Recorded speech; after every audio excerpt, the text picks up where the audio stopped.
வித்யா number 1 serial July 19 இன்றைக்கான எபிசோடில் என்ன நடக்கலாம் அப்படிங்கிறது ரொம்ப சிம்பிளான ரிவ்யூவாக பார்த்துடலாங்க. பிரீத்தி சண்முகத்தை வச்சு எப்படியாவது சஞ்சயோட அப்பாவை முடிச்சு கட்டிடலான்னு சொல்லி பிளான் பண்ணிட்டாங்க. சரின்னு மேலே பெட்ரோலெல்லாம் ஊற்ற சொல்கிறாங்க சண்முகத்தை. சண்முகமும் வேறு வழியே இல்லாமல் பெட்ரோலெல்லாம் ஊற்றுறாங்க. ஆனாலும் சஞ்சய் வந்துடுவார் அப்படின்னு சொல்லி வெயிட் பண்ணிவிட்டு அப்படியே ஒரு பயத்தோடையே ஊற்றிட்டுருக்காங்க. பிரீத்தி அவருக்கு நெருப்பு வேன்னு சொல்லிகிட்டே இருக்காங்க சண்முகத்துக்கிட்ட. ஆனால் சண்முகம் பயந்து நின்றுட்டே இருக்காங்க. எங்கே இன்னும் இந்த சஞ்சயை காணோம், வந்துடுறேன்னு சொன்னானே இன்னும் காணுமே அப்படின்னு பயந்தே நின்றுட்டுருக்காங்க. பிரீத்தியோட டார்ச்சல் தாங்க முடியாதனால சரின்னு நெருப்பு வைக்கிறாங்க தூரமாக இருந்து. அந்த நெருப்பு எரிஞ்சு சஞ்சய் அப்பா கிட்ட போகிறதுக்குள்ளே கரெக்டாக சஞ்சய் வந்துடுறாங்க. அப்பாடா அப்படின்னு யோசிக்கிறாங்க சண்முகம். சஞ்சய் அந்த ரவுடிங்கிட்ட பயங்கரமாக ஃபைட் பண்ணிகிட்ருக்காங்க. அந்த கேப்பில் சண்முகம் ஓடி போய் சஞ்சய் அப்பா கையில் கட்டியிருக்கிற கயிறு எல்லாமே கழட்டி விட்டுடுறாங்க. இவன் எப்படி இந்த நேரத்தில் வந்தான் அப்படின்னு சொல்லிட்டு பிரீத்தி ஃபோனை கட் பண்ணிடுறாங்க. சஞ்சய் அவங்க அப்பாவை காப்பாற்றி கூட்டிகிட்டு போயிடுறாங்க. பின்னாடியே சண்முகமும் கோயிலுக்கு போகிறாங்க. அங்கே வேதா ரொம்ப ஃபீல் பண்ணி அழுதுட்டு உட்காந்துட்ருக்காங்க. அம்மா அப்பா வந்தாச்சு அப்படின்னு வேதாவோட பொண்ணு சொல்ல வேதா ரொம்ப சந்தோஷமாக அப்படியே திரும்பி பார்க்குறாங்க.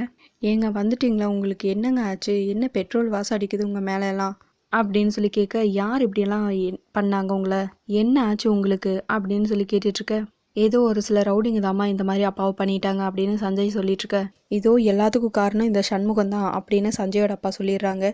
இதை கேட்டு சஞ்சயும் சண்முகம் பயங்கரமாக ஷாக் ஆயிடுறாங்க. பிரீத்தியும் ஷாக் ஆயிடுறாங்க.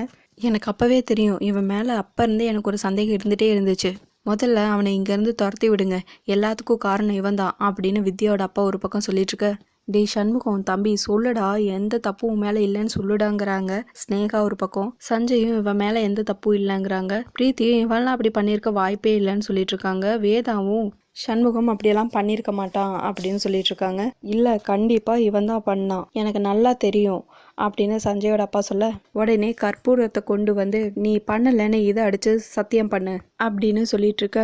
சண்முகம் அப்படியே தயங்கி நிற்கிறாங்க.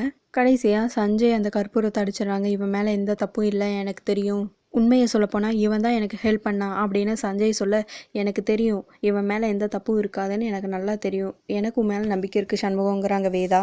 அப்பாடா நம்ம எப்படியோ எஸ்கேப் ஆகிட்டோம் அப்படின்னு யோசிக்கிறாங்க பிரீத்தி ஒரு பக்கம். எல்லா பிரச்சனையும் முடிஞ்சது, முதல்ல வாங்க கல்யாணம் பண்ணிடலாம் அப்படின்னு சொல்லிட்டு சந்திரமோகனுக்கும் வேதாவுக்கும் கல்யாணம் பண்ணுறாங்க. சரிப்பா அம்பாள்கிட்ட ஆசீர்வாதம் வாங்கிக்கோங்க அப்படின்னு பூசாரி சொல்ல 2 பேரும் அதே மாதிரி சாமிக்கிட்ட ஆசீர்வாதம் வாங்கிக்கிறாங்க.